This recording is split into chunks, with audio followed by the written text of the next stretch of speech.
Hello बच्चों, good morning. कैसे हो सब? अच्छे हो ना? मस्ती हो रही है? बहुत हो रही होगी। स्कूल की याद आती है कि नहीं बेटा? अपने फ्रेंड्स की याद आती है कि नहीं आपको? पक्का आती होगी, है ना? अब बहुत छुट्टियां हो गई, अब मन करता होगा कि स्कूल खुल जाए, है ना? ऐसा लगता है ना बेटा? चलो, आई इसके जल्दी से ये कोरोना की वैक्सीन आ जाए और हम लोग सब जल्दी फेस टू फेस मिले, है ना? चलो, तो आज जो अब स्टोरी पढ़ने जा रहे हो बेटा, उसका शीर्षक है किफ़ायत। देखो, आपको शीर्षक से ही पता चलता होगा किफ़ायत का अर्थ पता क्या होता है? सेविंग करना, बचत करना। हाँ, किफ़ायत का अगर आप पर्यायवाची शब्द ढूंढोगे तो उसका होता है सेविंग करना, बचत करना। ये एक आंचलिक कहानी है। आंचलिक मतलब क्या होता है? जब कोई कहानी गांव की पृष्ठभूमि पे बनती है, कोई गांव के किसी के जीवन से ली जाती है, तो उसको आंचलिक कहानी कहते हैं। ये भी स्टोरी है ना, एक गांव से ली गई है, बहुत सुदूर साउथ के का एक गांव है, तो उससे ले गया। एक्चुअली में तो ये हिंदी स्टोरी नहीं है बेटा, है ना? ये एक साउथ का स्टोरी है, ठीक है? तेलुगु से लिया गया है, तेलुगु स्टोरी है, जिसको कि हिंदी में अनुवाद किया है रंधी सोमराजन ने। तो जबकि इसके वाकई कौन लिखे मतलब तेलुगु भाषा में किसने लिखा है? पांडुरंग राव ने। पांडुरंग राव की इस स्टोरी को ट्रांसलेट किया है रंधी सोमराजन ने हिंदी में। तो मेनली ये जो आंचलिक कहानी है वो किससे अनुमोदित है, मतलब किससे ली गई है? तेलुगु से ली गई है, हिंदी में ट्रांसलेट करके। ओके। जब कोई स्टोरी अच्छी होती है, इंस्पिरेशनल होती है, तो क्या होता है कि हम लोग उसका कई भाषाओं में अनुवाद कर देते हैं, ताकि सब लोगों को अच्छा साहित्य पढ़ने का मौका मिले। ये कहानी भी उनमें से एक है, क्योंकि ये जो लेखक हैं ना, उन्हें ये कहानी अच्छी लगी, तो उन्होंने तेलुगु से हिंदी में ट्रांसलेट करके आप लोगों के लिए भी ये लाया। ओके, चलो हम लोग स्टार्ट करते हैं। जीवन में हमें कम मिले या ज़्यादा, जितना है उसका सदुपयोग हमारे जीवन को सही दिशा प्रदान करती है। ठीक है बेटा? हमारे जीवन में क्या है कि किसी को ज़्यादा मिला है तो किसी को कम मिला है ना? हमें क्या करना है? उसका सदुपयोग करना है। ना तो ज़्यादा मिला है तो उसका दुरुपयोग करो, ना ही कम मिला है तो उसका दुरुपयोग करो, है ना? हमें क्या करना है कि जो भी मिले, अगर उसका सदुपयोग करेंगे तो हमारे जीवन को एक सही दिशा मिलेगी। हम अपने साधनों का गलत ढंग से प्रयोग करेंगे तो क्या होगा? हमारा भविष्य और व्यक्तित्व दोनों बिगड़ जाएगा। आ रहा समझ में? चलो, मान लो कि आपको आपके पेरेंट्स मोबाइल देते हैं, टीवी देते हैं, लेकिन अगर आप क्या करोगे? उसका सदुपयोग करोगे तो क्या होगा? आपका भविष्य और व्यक्तित्व दोनों बनेगा। लेकिन दुरुपयोग करोगे ना, तो दोनों खराब होगा, आपका व्यक्तित्व और भविष्य दोनों। अब बताओ, दोनों ही माँ, अगर सदुपयोग करोगे तो फायदा किसको है और दुरुपयोग करोगे तो नुकसान किसको है? पेरेंट्स को कुछ नहीं है बेटा, सब आपको ही है। सदुपयोग करोगे तो इसका फायदा मिलेगा, दुरुपयोग करोगे तो इसका नुकसान मिलेगा। जब आपके पेरेंट्स रोकते टोकते होंगे तो आपको लगता होगा कि कितने बुरे हैं, वो हमारे साथ कितना बुरा व्यवहार कर रहे हैं, लेकिन आपको ये समझ में नहीं आता होगा कि ये जो कर रहे हैं वो आपके लिए ही कर रहे हैं, है ना? इसी सुविचार को एक रोचक कहानी के रूप में आपके लिए प्रस्तुत किया गया है। आपको पता है, जब हम लोग किसी बात को ऐसे नहीं समझते हैं, लेकिन अगर कहानी के रूप में दिया जाए ना, तो हमारे दिमाग में सही ढंग से जाती है। तो यही इसी सुविचार को कहानी के रूप में क्या किया गया, आपके लिए प्रस्तुत किया गया है। गलत रास्ते पे चलने वाले को राह दिखाना जरूरी है। जो गलत रास्ते पे जाते हैं ना बेटा, उसको क्या होता है? राह दिखाना जरूरी होता है। चलो, अब हम लोग स्टार्ट करें अपनी ये कहानी, आंचलिक कहानी। मोती टापू पर एक बहुत छोटी बस्ती है। मतलब कौन सी टापू है? मोती टापू। तो वहाँ पे क्या है? एक छोटी सी बस्ती है। रेलगाड़ी वहाँ नहीं पहुँचती। इस बस्ती के लोग जब शहर जाना चाहते हैं तो पहले 5-6 मील पैदल चलकर एक नहर तक पहुँचते हैं। नहर के किनारे तक जाने के लिए पक्की सड़क भी नहीं है। बरसात में घुटनों तक कीचड़ चिपक जाते हैं। नहर के किनारे पहुंचने के बाद रात भर नाव में सफ़र करना पड़ता है। उसके बाद 4-5 मील तांगे में चलने पर गुड़ती पांडू नाम का एक गांव आता है। ठीक है?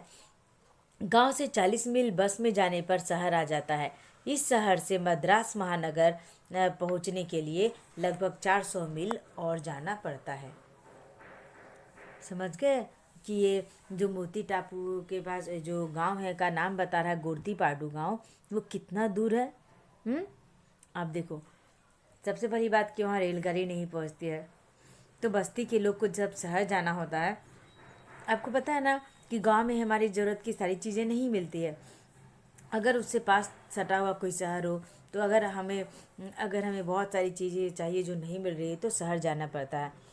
तो क्या हुआ, पहले 5-6 मील पैदल चलकर उन लोग बस्ती के लोग को जब शहर जाना होता तो क्या करते हैं, पहले तो उन्हें पैदल चलना पड़ता। सोचो कितना, 5-6 मील, तब जाकर एक नहर तक पहुंचते हैं।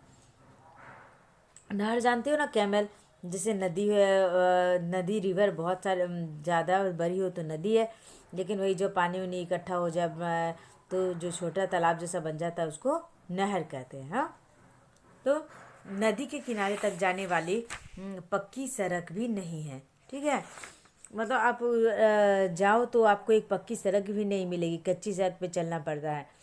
और सुनो, बरसात के समय में जाओ तो घुटनों तक कीचड़ चिपक जाते हैं क्योंकि मेन रोड नहीं है। नदी के किनारे पहुंचने के बाद रात भर नाव में सफ़र करना पड़ता है। उसके बाद 405 मील तांगे पर चलने पर तब जाके गोरती पांडी नाम का एक गांव आता है। और गांव में क्या है कि 40 मील फिर बस से जाने पर शहर आ जाता है। इस शहर से मद्रास महानगर, मतलब इन लोग को मद्रास, वहाँ से सबसे नज़दीक महानगर कौन सा है, मद्रास। तो मद्रास पहुँचने के लिए लगभग 400 मील और जाना पड़ता है। सोच लो इन लोगों के लिए शहर कितना दूर है बेटा। समझ में आया। मोती टापू में एक अप्पा राव नाम का 10 साल का लड़का है। अब यहाँ से आपकी कहानी शुरू होती है कि मोती टापू में एक अप्पा राव नाम का एक 10 साल का लड़का रहता है। गांव में रहते हुए भी वह बहुत फिजूल खर्ची करता है। उसकी फिजूल खर्ची का कोई हिसाब नहीं है।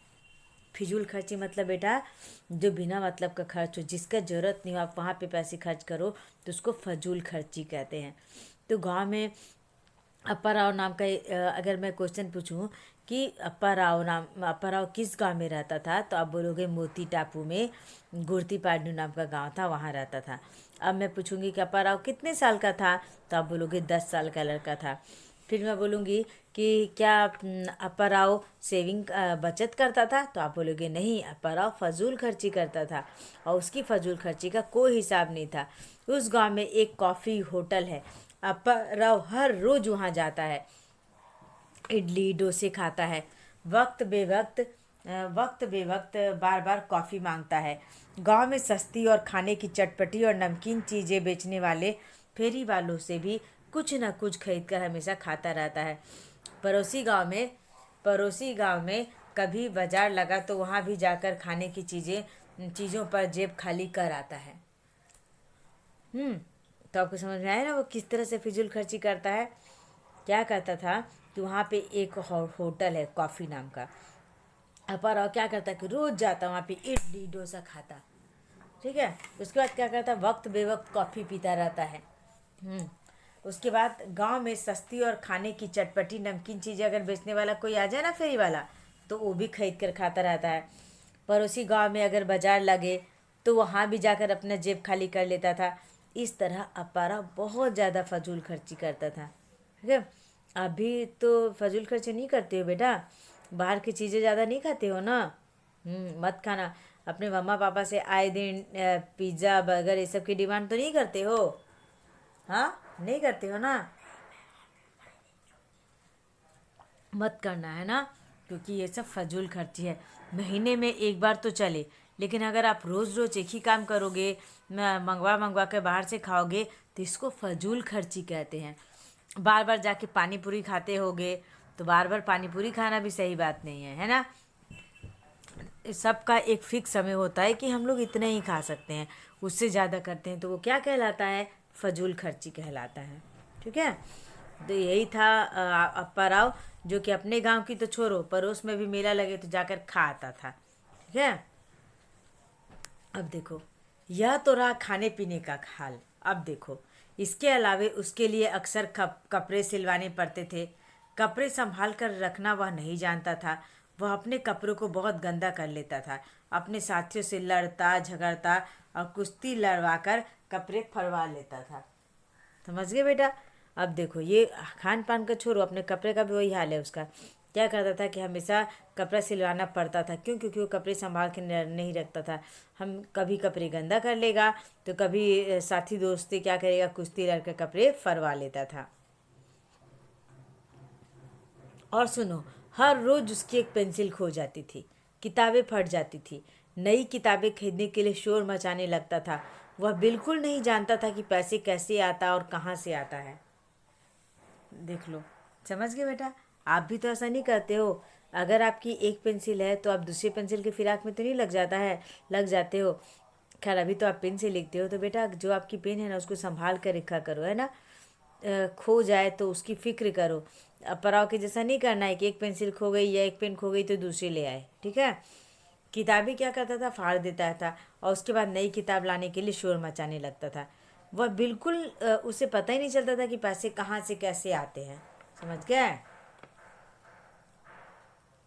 अब देखो, अभी हाल में ही वह अपनी माँ के सामने रो रो कर जिद करके पैसे ले गया और पड़ोसी गांव में चलती फिरती फिल्में देख आया। देख लो, मनोरंजन में भी कोई कमी नहीं है। अपनी माँ के सामने रोया धोया और पैसे ले गया। पड़ोसी गांव में क्या क्या वो गांव में बेटा क्या हो कि गांव में तो मनोरंजन के उतने साधन नहीं होते ना। वहाँ पे चलती फिरती फिल्म देखा है, मतलब एक ठेले पे होता है, अंदर एक माइक्रोस्कोप जैसा लगा रहता है जिससे चीज़ें भरी नजर आती है, उसी में फिल्म देखते हैं, तो उसे चलती फिरती फिल्म कहते हैं।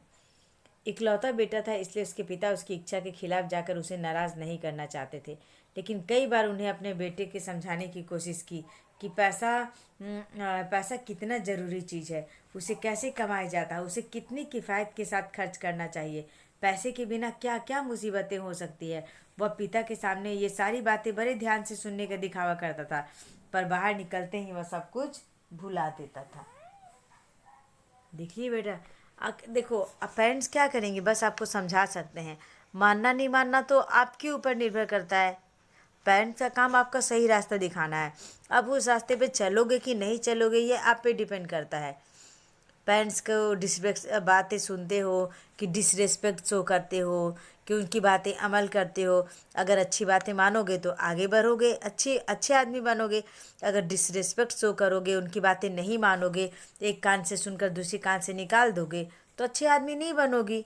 आपकी लाइफ खराब होगी, पेरेंट्स को कुछ नहीं जाएगा, बस उन्हें दुख होगा कि मेरे बच्चे खराब हो गए। आई समझ में बात। वो क्या था कि पूरा भी इकलौता बेटा था, इसलिए उसके पिता उसका कोई खिलाफ इच्छा के खिलाफ जाकर कोई काम नहीं करना चाहते थे।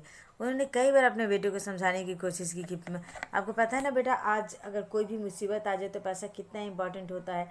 अभी अभी आप छोटा सा बात देख लो, कोरोना का समय चल रहा है। अभी अगर किसी को भी कोरोना हो जाता है तो कितने पैसे एक साथ खर्च हो जाते हैं। कोई भी मुसीबत कभी भी भूल कर नहीं आती है, तो पैसे सेविंग करना तो हर किसी के लिए ज़रूरी हो जाता है ना। और क्या कुछ अब इतने वह उसके पिताजी जो होते थे उसे हमेशा समझाया करते थे कि पैसों का क्या वैल्यू है, पैसे कैसे रखने चाहिए, पैसे कैसे कमाए जाते हैं। लेकिन वो क्या करता था, सुनता तो बड़े ध्यान से था अपने पिता की बातें, लेकिन बाहर निकलते ही सब कुछ भुला देता था। अब वह सिगरेट भी पीने लगा। पिताजी को जैसे ही पता चला वे मन ही मन बहुत निराश होकर रोने लगे।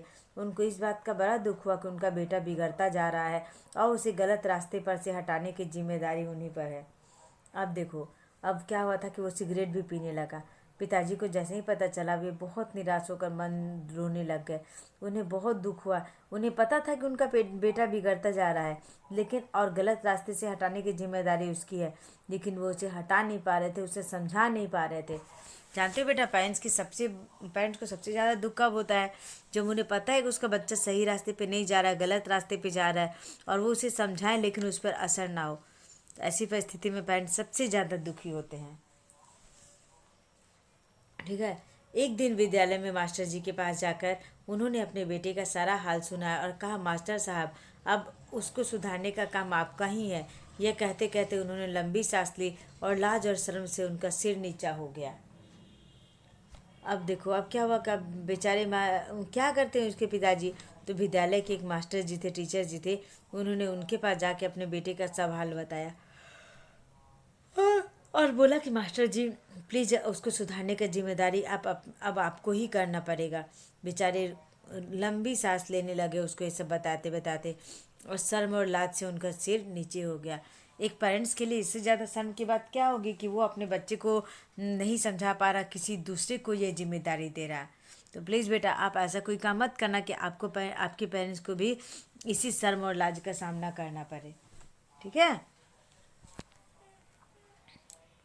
एक दिन मास्टर साहब ने अप्पा राव को अपने पास बुलाया और कहा तुम दोपहर हमारे घर आ जाना।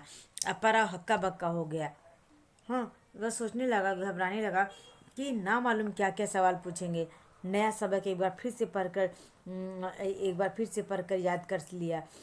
पहाड़ों की याद आते ही उस पर पहाड़ टूट पड़ा। मौखिक गणित की बात सोचते ही उसका चेहरा सूख गया और डर के मारे धीरे धीरे कदम बढ़ाकर वह मास्टर साहब के घर पहुंचा और दरवाजे के पास साम कर खड़ा हो गया। अब देखो क्या हुआ। एक दिन मास्टर साहब ने अप्पा राव को बुलाया और कहा कि दोपहर को तुम मेरे घर आता ना। अप्पा राव हक्का बक्का हो गया, घबरा गया कि मास्टर साहब उसे क्यों बुला रहे हैं। वो डर गया कि टीचर मास्टर साहब उनसे क्या क्या सवाल पूछेंगे। ये क्या हुआ कि उन्होंने जो नया लेसन पढ़ाया था उसने बहुत अच्छे से पढ़ लिया। पहाड़ों की याद आते ही जो टेबल आप लर्न करते हो ना, उसकी यादें से पहाड़ टूट गया क्योंकि उसे टेबल लर्न नहीं होता था। मौखिक गणित की बात सोचते ही उसका चेहरा मिल गया। मतलब ओरल भरवली जो पूछते ना वो उसे हार्ड लगता था। बस जैसे उसके दिमाग में आए कि उनके टीचर ऐसा सवाल पूछ सकते हैं, बस उसका चेहरा सूख गया, घबरा गया। वो डर के मारे धीरे धीरे कदम बढ़ाकर वो मास्टर जी के घर पहुंचा।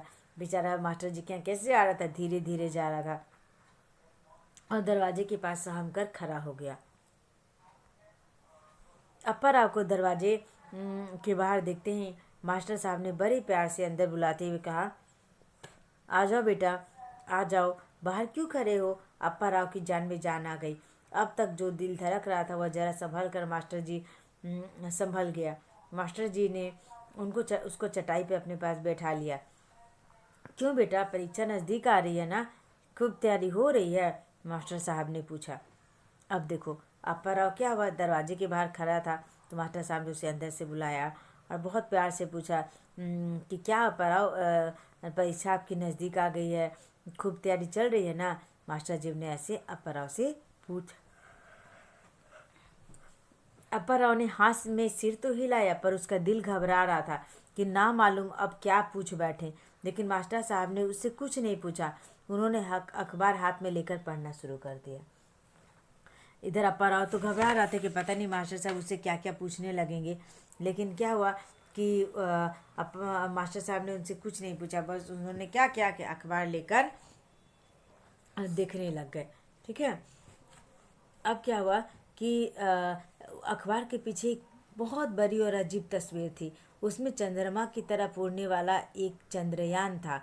उस तस्वीर को देखते ही अप्पा राव को मन ही मन लगने लगा कि वह भी उस रॉकेट पर बैठकर चंद्रलोक की ओर जा रहा है। उसके अरमानों की हद ना रही। अब देखो क्या हुआ कि जब मास्टर जी न्यूज़पेपर देख रहे थे ना, तो उसमें उसको एक अजीब सी तस्वीर नजर आई। वो किसकी तस्वीर थी? रॉकेट की तस्वीर थी। ठीक है। तो वो चंद्रयान था, जो रॉकेट होता ना उसकी। तो तस्वीर को देख कर अप्पा राव को मन ही मन लगने लगा कि काश वो भी रॉकेट में बैठकर चंद्रलोक की ओर जाए। ठीक है।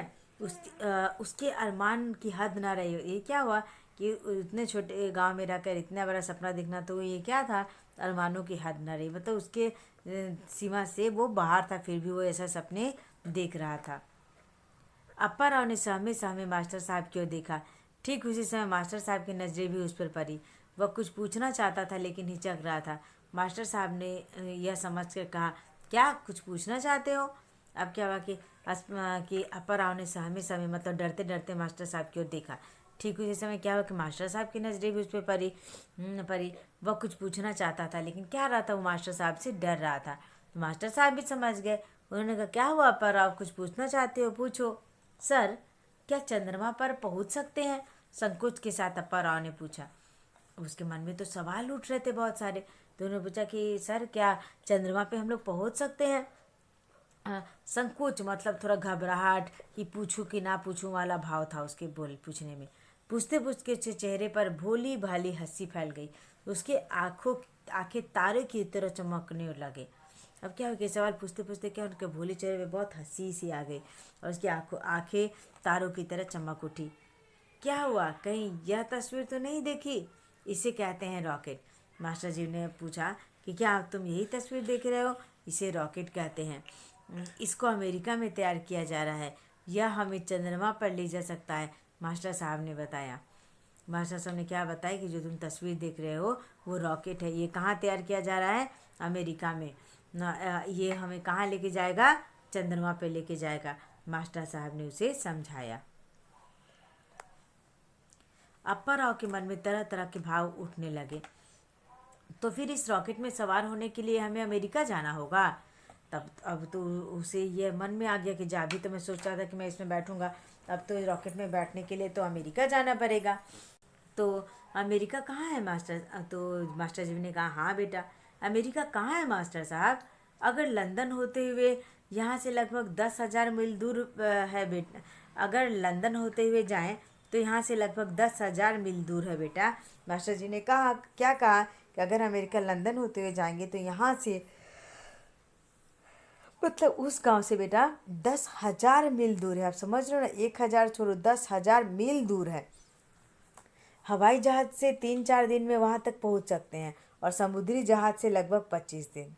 मास्टर साहब ने क्या बताया कि अगर हम लोग एरोप्लेन से जाएंगे तो 3-4 दिन में वहां पहुंच सकते हैं और अगर शिप से जाएंगे यानी समुद्री जहाज से जाएंगे तो लगभग 25 दिन लग सकते हैं। हवाई जहाज पर चढ़ने के लिए कहाँ जाना होगा? क्या हमारे गांव में आता है? अब उसके क्वेश्चन थम ही नहीं रहे थे, उसे बहुत सारी बातें जानकारी लेनी थी। अब उसका कहना है कि हवाई जहाज़ तो हमारे यहाँ आता नहीं है, हमारे गांव में आता नहीं है, तो उसे पकड़ने के लिए कहाँ जाना होगा?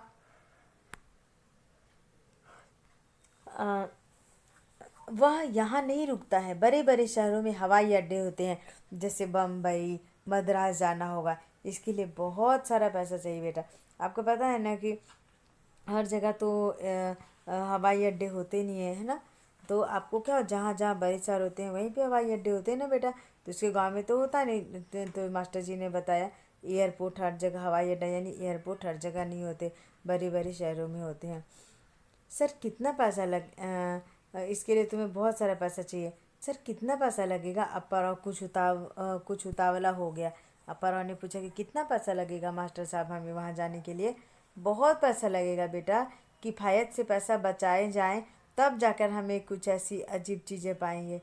उन्होंने क्या कहा कि बहुत पैसा लग जाएगा बेटा, अगर हम किफ़ायत से हर चीज़ बताएं, काम करें, तभी हम ऐसे पैसे जमा कर पाएंगे, अजीब चीज़ कर पाएंगे। इस बात का पता लगाने की उत्सुकता पर आपके मन में तार के पेड़ की तरह चढ़ने लगी। इसके लिए कितना पैसा चाहिए? अब पर आपको ये बिना जाने चैन नहीं आ रहा था कि वहाँ जाने के लिए आखिर कितना पैसा लगेगा। अब ये इच्छा उसके मन में, तार के पेड़, आप देने दिखे ना तार का पेड़ कितना ऊंचा होता है, इसी तरह ये भी वो इसी तरह ये क्वेश्चन जो उसके मन में घर कर गया। सर वैसे आप ही बता दें कितना पैसा लगेगा, उसने कहा। मास्टर साहब उसकी तरफ देखते हुए मास्टर उसकी तरफ मेहरबान नज़रों से देखने लगे और कहने लगे, क्यों तुम वहाँ जाना चाहते हो? खूब पैसा जमा करो, बड़ा बनने के बाद के बाद जा सकोगे। गोरती पाडू जाने के लिए नाव में चवन्नी लगती है, मालूम है ना? मास्टर साहब रुक गए। उन्होंने कहा कि साधारण सा गोरती पार्टी जाने के लिए आपको चवन्नी खर्च करना पड़ता है। जी हाँ, वहाँ से तांगा वाला गांव जाने के लिए अट्ठन्नी लेता है। फिर आप गोरती पार्टी से क्या होता है कि आपको फिर दूसरी जगह जाना है तो कितना लगेगा? अट्ठन्नी लगता है। वहाँ से बस में शहर जाने के लिए 5 रुपये लगता है। सोचो, पहले चवन्नी फिर 5 रुपये, कितने हो गए, है ना? हाँ बेटा, बाहर निकलने पर कदम कदम पर पैसा पानी के जैसा बहाना पड़ता है। ठीक है। वहाँ से मुंबई तक लगभग 2-3 दिन का सफ़र है। बम्बई तक के टिकट पर भी बहुत ज़्यादा पैसा लगेगा। तो मास्टर साहब कुल मिलाकर 200 से काम चल जाएगा। मास्टर साहब ठहाका मार कर हंसने लगे। अब वो समझ ही नहीं पा रहा था कि उसको कितने पैसे चाहिए और मास्टर साहब एग्जैक्टली बता नहीं पा रहे थे। अरे पगले, हवाई जहाज में तुमको यूं ही चढ़ने देंगे? अमेरिका तक पहुंचने में 5-6 हज़ार से कम नहीं लगेगा। तुम्हारा मकान, तुम्हारा खेत, सब कुछ बेचने पर भी इसका आधा किराया भी नहीं बनेगा। लाखों मील दूर के चंद्रमंडल पर रॉकेट में जाने के लिए लाखों रुपए लगते हैं, जानते हो? तो आपको भी समझ में आया बेटा?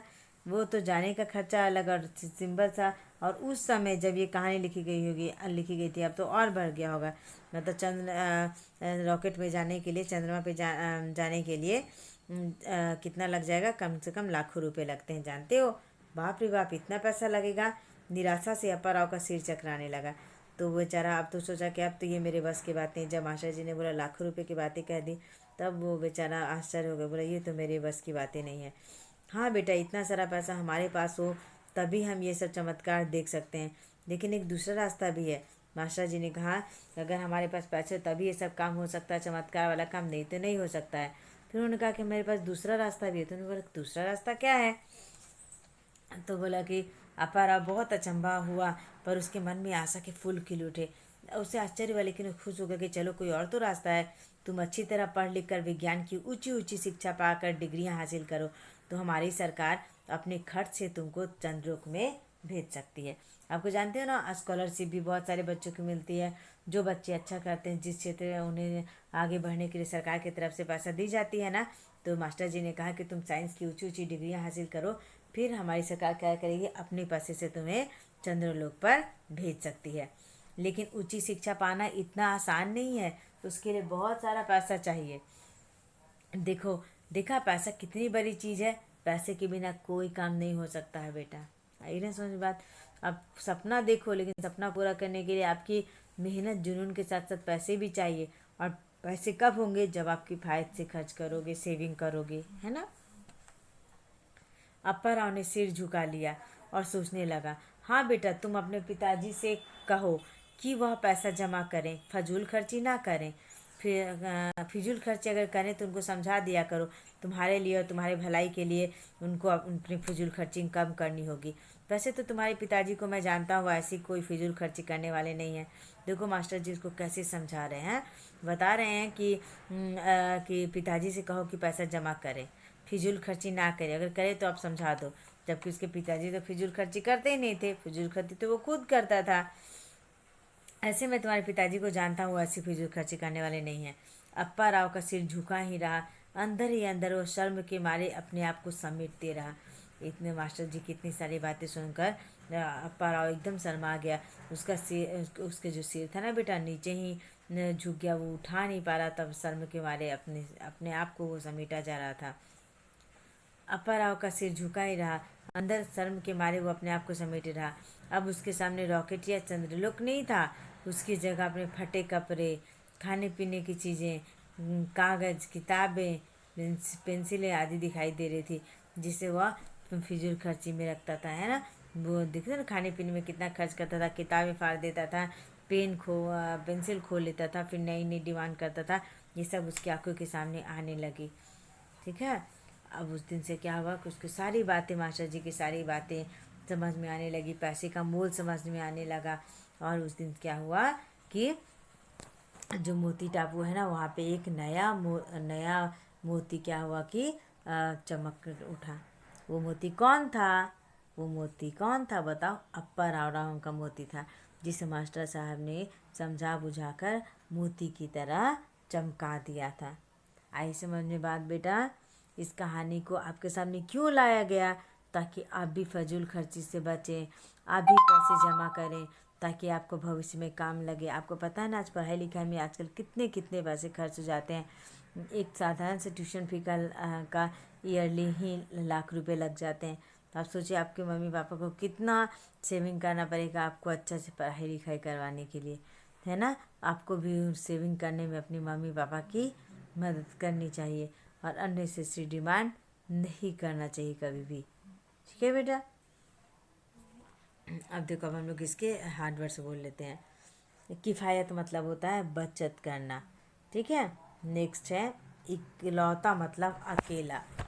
जो इकलौता होता है मतलब कि और कोई भाई बहन नहीं है, अकेला है। चंद्रलोक मतलब चंद्रमा का देश। डिग्रियां मतलब शैक्षणिक योग्यता मतलब जो आप आपकी एजुकेशनल डिग्रियाँ होती है ना, हमने क्या क्या पढ़ाई लिखाई की है उसको डिग्रियाँ कहते हैं। बेवक्त मतलब बिना समय, बोलते हैं ना बेवक्त खाना मत खाया करो, मतलब बिना समय, ठीक है। फिर खिलाफ मतलब विरुद्ध, खिलाफ कर देना मतलब विरुद्ध कर देना। फिर उसके बाद आएगा आपको और ठहाका, ठहाका मतलब होता है जोर जोर से हंसना। फिर होता है ठहाका मतलब हुआ जोर जोर से हंसना, ठीक है। बोलेगा उसे बहुत ठहाके लग रहे हैं मतलब उसको बहुत हंसी आ रही है। चंद्रयान मतलब अंतरिक्ष में जाने वाला यान। फजूल खर्ची मतलब अव्यय, यानी जो व्यर्थ में खर्च करते हैं ना उसको फजूल खर्ची कहते हैं। हक्का बक्का यानी चकित रह जाना, भौचक्का रह जाना। चमत्कार मतलब आश्चर्य, आश्चर्यजनक या घटना वस्तु, आश्चर्यजनक घटना या वस्तु, ठीक है। कोई चमत्कार आप कब मानते हो? जब क्या होता है कि कुछ ऐसा काम हो जाए जो इसकी आपने उम्मीद नहीं की थी वो हो जाए, तो उसको हम लोग क्या कहते हैं? चमत्कार हो गया, ऐसा कहते हैं ना। यहाँ भी उसी का मतलब हुआ है, ठीक है। उसके बाद होगा आपका चमत्कार कहाँ देखो ठहाका हो गया, जैसे डिग्रिया से जाना हो गया। हक्का फिर है फजूल खर्ची, है ना। फिजूल खर्ची चंद्रयान मतलब अंतरिक्ष में जाने वाला यान, जो रॉकेट होता है ना उसको हिंदी में चंद्रयान कहते हैं। फिर फजूल खर्ची तो आपको पता है, अव्यय करना, बिना मतलब के पैसे खर्च करना। हक्का बक्का रह जाना मतलब चकित रह जाना, भौचक्का रह जाना, जिस बात का उम्मीद नहीं ऐसा कुछ हो जाए तो क्या होता है, आदमी चकित रह जाता है, तो उसको हक्का बक्का रह जाना बोलते हैं। चमत्कार आश्चर्यजनक घटना या वस्तु, ठीक है। चमत्कार का अर्थ क्या होता है? आश्चर्यजनक घटना या वस्तु। क्यों बेटा, इस कहानी से आपको क्या शिक्षा मिली बताओ तो? इस कहानी से आपको ये शिक्षा मिली कि हमें हमेशा किफ़ायत से रहना चाहिए, अपने विचार अच्छे रहना चाहिए, परिश्रमी रहना चाहिए, पेरेंट्स का बात आपको मानना चाहिए, वो जो कहते हैं आपके लिए कहते हैं। ये तेलुगु कहानी थी जिसका हिंदी में अनुवाद किया है रंधी सोमराजन ने। तेलुगु भाषा में किसने लिखा है? पांडुरंग राव ने। तो आपको कैसी लगी कहानी बताओ? जो भी कहानी बताता हूँ उससे आप सीखते हो कि नहीं? कुछ सिर्फ सुनकर कान से मत निकाल देना अप्पा राव के जैसा, उसे ना लागू करना, मेरी बातें याद रखना, है ना बेटा। चलो अभी मैं रखूँ, अब नेक्स्ट क्लास में हम लोग फिर से मिलेंगे। ओके बेटा, बाय।